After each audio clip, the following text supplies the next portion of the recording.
Diyos na buhay sa pagkakataon ng aking kapalansang. Kung ako na hindi na ako pinabayaan, nung nagkaroon ako ng magdamot sa akin.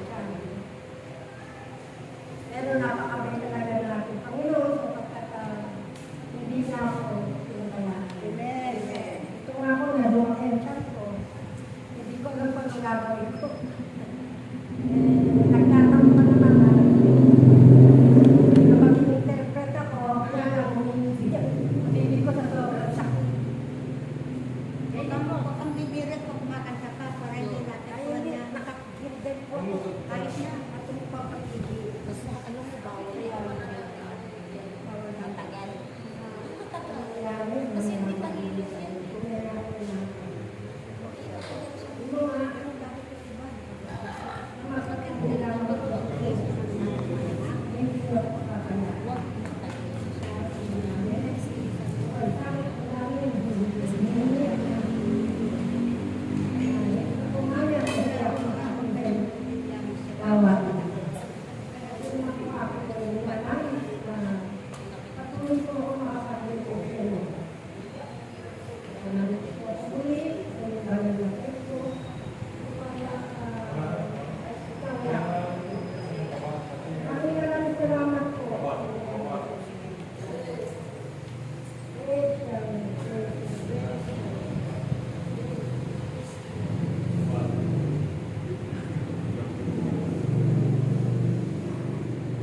May malakas ang palakpak sa ating Panginoon. Hindi ko ng ating Ebanghelyo sa amin ito. Tungkol po sa trigo at kamote. So, pasahin ko na po muna. Lord, wala nang lalakas sa boses mo. At Para Lord, naman pagbasa, mahina ang boses natin.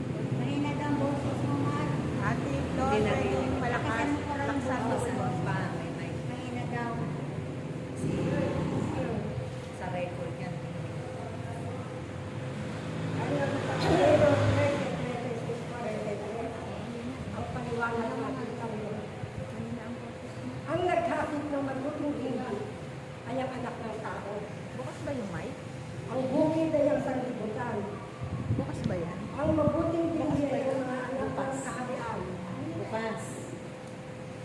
Ang damo ay ang mga anak ng kasamahin. 30 na, 28 na. Ang iyan ay ang katapusan ng sanlibutan. Ang Mahina mga talaga yung katapusan boses ay ang niya. mga sa katapusan, titipunin ng mga anghel ang lahat na nagiging dahilan ng pagkapasalan.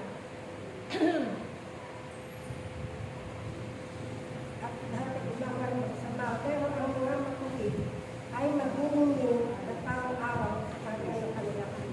Amen? Amen. Malakas ang palakpak sa ating Panginoon. Praise, shall we praise, shall we? Sabi nga po,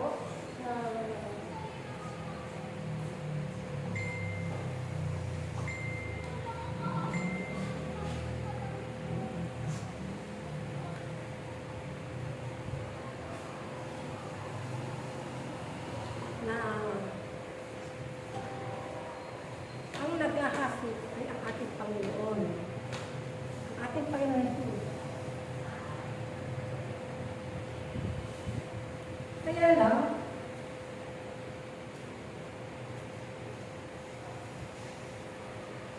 ito yung ginagawa natin mga kapatid. Tayo pinag-ahapit ng mabuting balita sa bawat kabahayan. Amen ba? Amen. Amen. Lakasan yung boses mo. Malakas din. Malakas pa sa iyo. Oo. Ikaw ang speaker. Malakas. Mahina ang boses mo. Hindi yan na. So, ang mga trigo Yan. Yan. ay nagtagkan tayo. Ay tayo.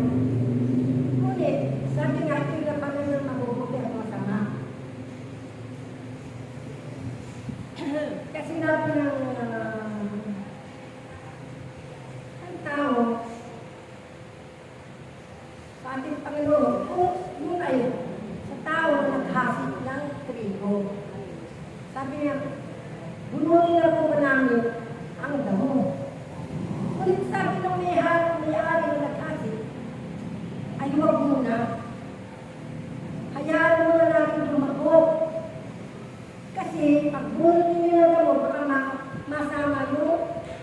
trigo. Ang ibig sabihin mga kapatid, kung tanim sa atin ay nahati sa atin ay mabuti, mabuti ang ating amin.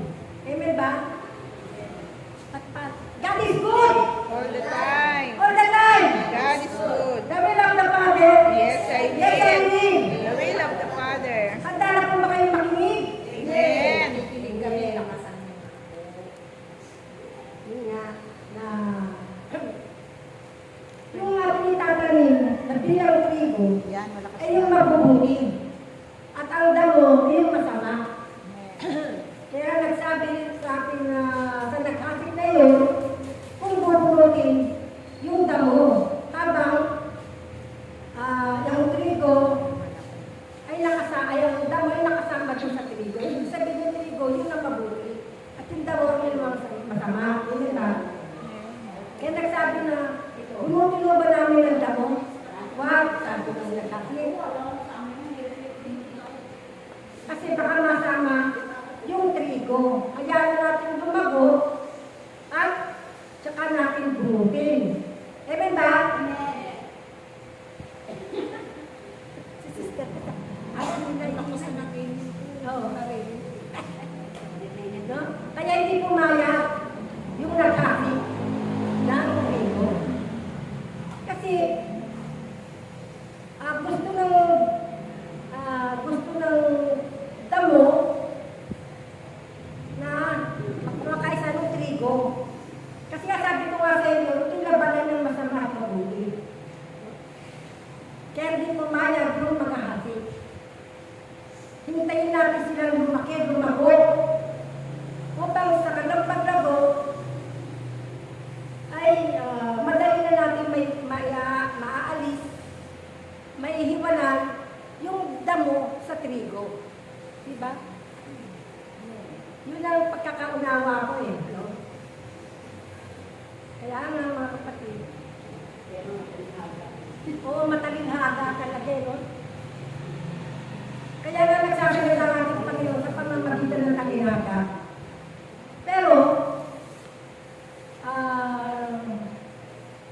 dahil sa banal na Espiritu Santo, tayo kanyang binigyan ng pag-unawa at naunawaan natin yung mga talinhaga yun. Kaya dumating ang panahon na dumating na ang anihan at nakuha na nila, nahiwalay na nila yung damo sa trigo. Ibig sabihin, nahiwalay na nila yung mabuting trigo at naialis nila, nahiwalay nila yung damo. Yun yung masama eh, masamang binhi.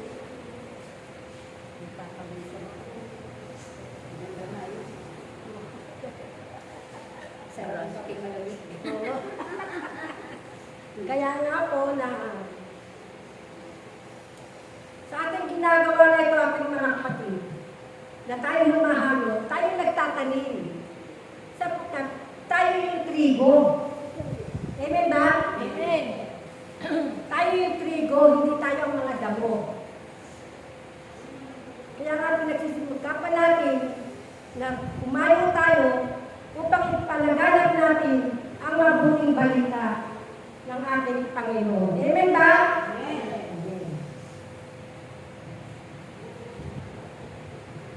Kaya marahil mga kapatid na sa ating paghayo, iwasan natin na magkaroon tayo ng masasamang lalungin sa ating kapwa, kundi pag sumakita natin na maibahagi natin ang mabuting balita ng naayon sa kalooban ng Diyos. Amen ba? Ayaw kayo magsisagot ah. Amen! Amen! Siyempre naman, ikaw naman. Pag nakakita ko ng bumupay pa. Kaya nga, God is good eh. Kailangan nandun ka sa... Kailangan pagka Panitingnan yung titingnan. Yes. Sa kita ng Okay. Diba? Kaya yun na, kung tutukosin mga kapatid, mapapalad pa rin tayo sapagkat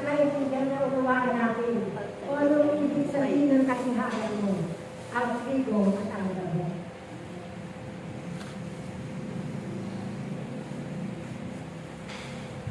Mahirap talaga unawain kung hindi natin itataunawa.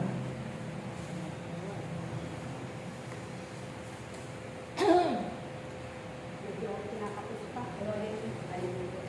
Hallelujah ka na lang. Muna. Diba? Kaya mga kapatid, panatilihin natin na tayo mga trigo at hindi tayo pagdamo. Amen ba? Amen. Sapagkat ang damo ay masama. Tayo ang trigo. Tayo yung mabuti. Kasi ating lumang buhay, kung hindi pa natin naunawaan, hindi pa tayo naglilingkod, hindi natin maunawaan kung ano ibig sabihin. Anong trigo? Anong damo? Kasi habang natutulog yung tao, nagtanim sila ng trigo. Ngunit, itong masama ay sumibol din. Di ba sumibol din sa tabi ng trigo? Kaya tayo, no? Tayo ba ipapayag na tayo ay masamahan ng masama? Siyempre, hindi tayo ipapayag. Amen ba? Kaya, pag-bukak tayo mga kapatid, na tayo mga kapalad, kung tayo sumusunod sa kalooban ng Diyos, ay mananatili sa atin, pananatili natin sa ating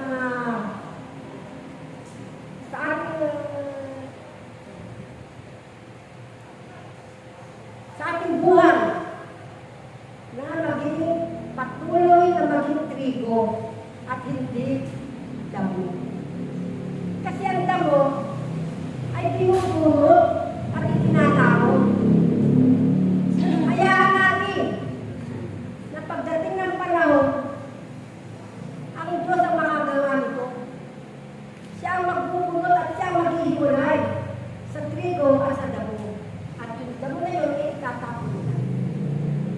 Kaya ang matitira na lang ay yung trigo. Kahit hindi ko maintindihan, hindi ko masiwa. Pero, konti-konti ay pinapaunawa sa akin. Amen.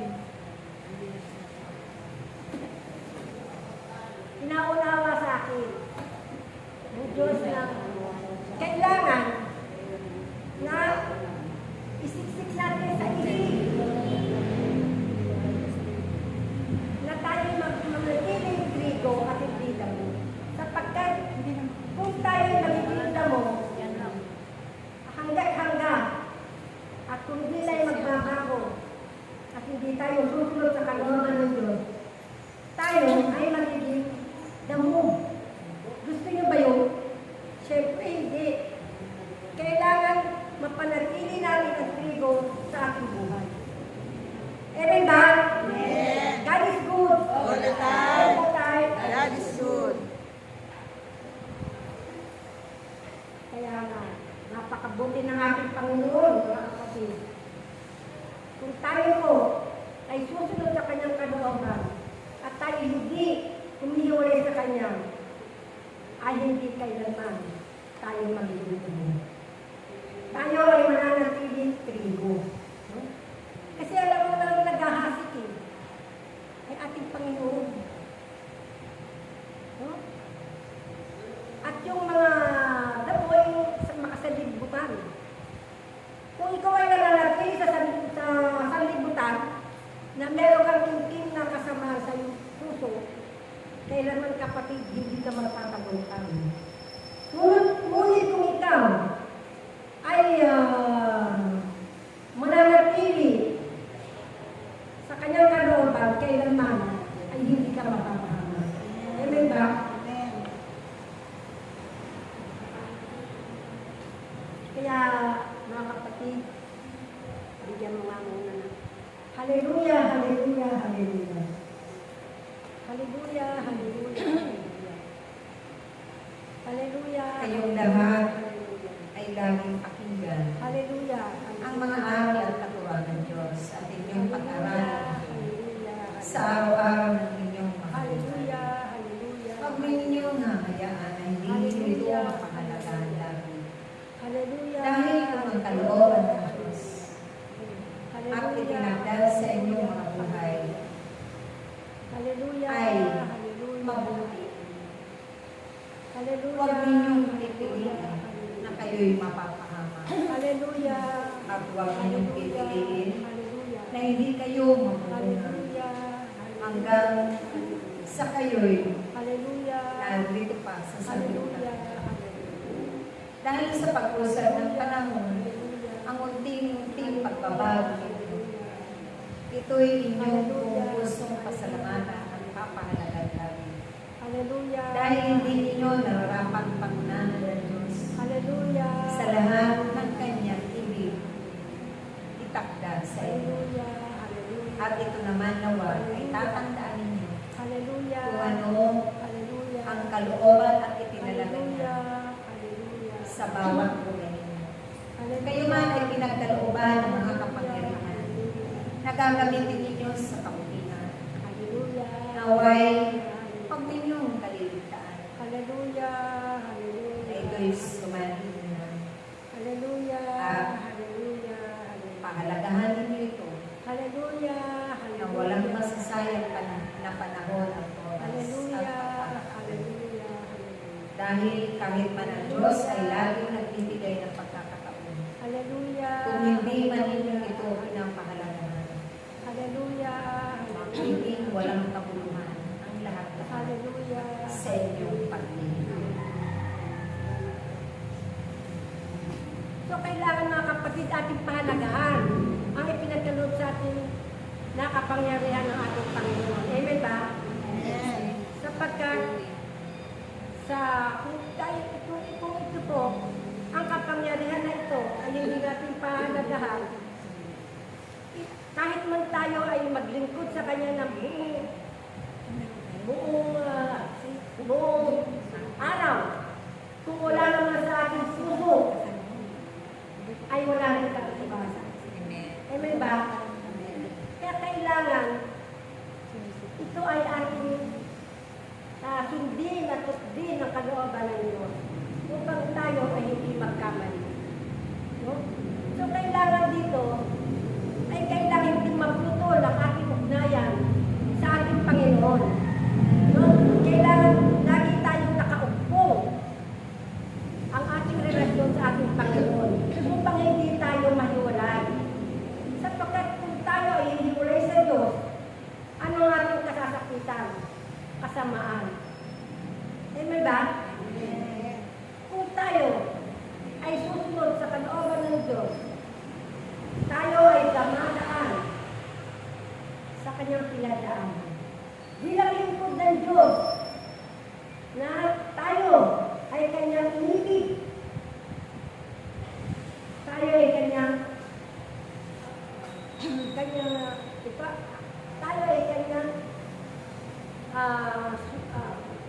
tayo ay kanyang susundan ng ating mga yakap upang tayo ay hindi magkamali at hindi magkasala.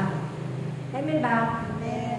Kung tayo ay nakahiwalay sa ating Panginoon, sigurado, kapatid, tayo ay makamahal. Amen ba? Malakas na palakpak sa ating Panginoon. Kaya po mga kapatid, bago tayo gumawa, bago tayo maglingkod sa ating Panginoon, kailangan tayo maging handa. Tayo humingi ng gabay at patnubay upang siya ang ating unahin para siya ang gaganap ng tungkulin. No? Upang ang ating tungkulin na ito ay hindi tayo magkakamali. Amen ba?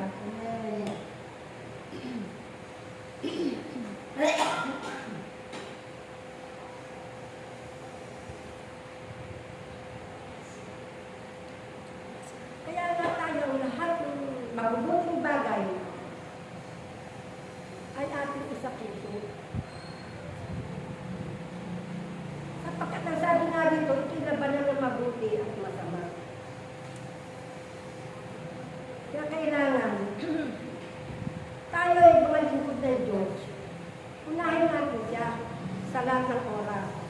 Sapagkat kung siya ating unahin, hindi tayo magkakamali. Sapagkat meron tayong gabay at patnubay hindi ba? Ngunit kung wala, kahit ano man ang gawin natin, wala rin mangyayari. Diba? Gawin naman ang iyong paglilingkod ng buong gabi. Ang gabi ay ginagawa ng araw. Kung wala ka ng pag-ibig at hindi sumusunod sa kalooban ng Diyos, wala rin silbi ang ating paglilingkod. Amen ba? Kaya aking mga kapatid, ang hinihingi ko lamang, ang tagubilin ko lamang, ay unahin natin ang ating Panginoon upang ang ating gawain ay magkaroon ng katumparan at hindi tayo magkakamali sa ating paglilingkod sa Inyo. Kaya kailangan, mga kapatid, na tunay nga na kung hindi tayo hihingi ng gabay at patnubay, anong gagawin natin sa buong araw? Wala, hindi ba? Para tayo lumulutang. Hindi natin alam kung saan tayo pupunta. Kaya kung ikaw ay may gabay at patnubay at ating inuna ang ating Panginoon, sigurado ka, pagbaba mo na hanggang, alam mo yung gagawin ka na. At ikaw ay lalakad patungo sa gawain ng Diyos.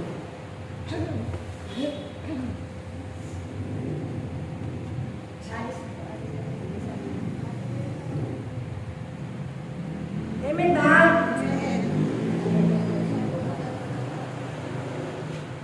Ha? Kaya aking mga kapatid, ang tagubilin ko lamang ay tingnan natin ulit ang mabuti at itapon natin uwaksi ang masasama. Ito yung damo at trigo at damo. Ito ay labanan ng masama at mabuti. Amen ba? Kaya ako mga kapatid, ito lamang po kahit papano ay nakapag-bigay ako ng kung kaalaman tungkol sa Ebanghelyo ngayong araw nito, ang trigo at ang damo. God is